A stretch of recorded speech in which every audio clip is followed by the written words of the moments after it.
আজকে কিচেনে চলেছে স্পেশাল আয়োজন, দাদার হাতের রান্না।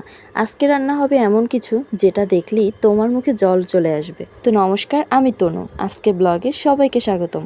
আজ আমি তোমাদের সাথে দেখাবো আমার দাদার হাতের স্পেশাল দম বিরিয়ানি আর রোস্ট। তো চলো শুরু করা যাক।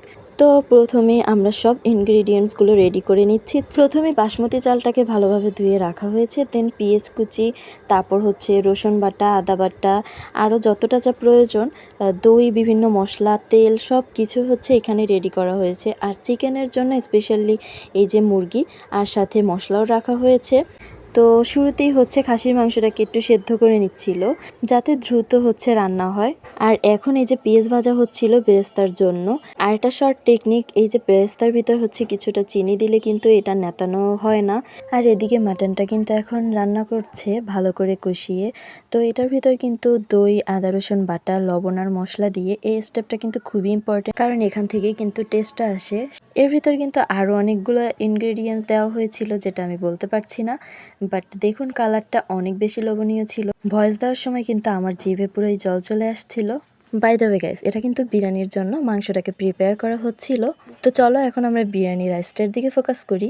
এখানে বিরিয়ানির জন্য চাল অর্ধেক সিদ্ধ করে নেওয়া হচ্ছে, এরপর পাত্রে লেয়ার করে দেওয়া হচ্ছিল 1 লেয়ার মাংস আর 1 লেয়ার চাল। উপরে দেওয়া হচ্ছে ঘি, পেঁয়াজ, বেরেস্তা আর কিছু স্পেশাল মশলা। এখন এটাকে দমে বসানো হচ্ছে, মানে ঢেকে ধীরে ধীরে রান্না করা হচ্ছে যাতে সব ফ্লেভার একসাথে মিশে যায়। যদিও আমি দম বিরিয়ানি পুরো ভিডিওটা তোমাদের সাথে শেয়ার করতে পারছি না, কারণ আমি ভিডিওটা নিতে একদমই ভুলে গিয়েছিলাম।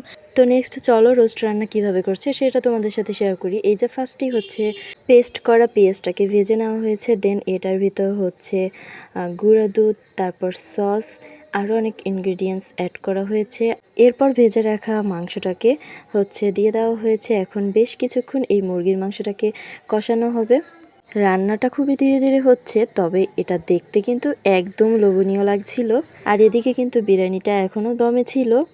আর মজার একটা বিষয় হচ্ছে এখানে আমরা হাতের কাছে কিছুই পাচ্ছিলাম না ফাঁকাটাকে অফ করার জন্য।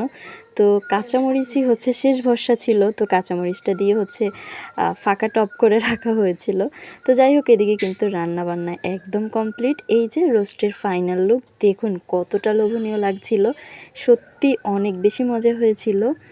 আর এদিকে এই যে বিরিয়ানিটাও কিন্তু অনেক বেশি সুন্দর হয়েছিল। রান্নার সময় আসলে সব সময় স্পেশাল, বিশেষ করে যখন দাদা রান্না করে। দাদার হাতের রান্নার টেস্ট কিন্তু একদমই আলাদা ছিল। এই তো রান্নাবান্না একদম কমপ্লিট, আর এখন আমরা সবাই একসাথে খেতে বসছি। তো এই ছিল আজকের আমার স্পেশাল ব্লগ। তোমাদের কেমন লেগেছে অবশ্যই কমেন্টের মাধ্যমে জানিও, আর ভালো লাগলে অবশ্যই do like, comment, share and subscribe my channel. So দেখা হবে নতুন কোনো ব্লগে। ততক্ষণ পর্যন্ত সবাই ভালো থেকো, সুস্থ থেকো, টাটা।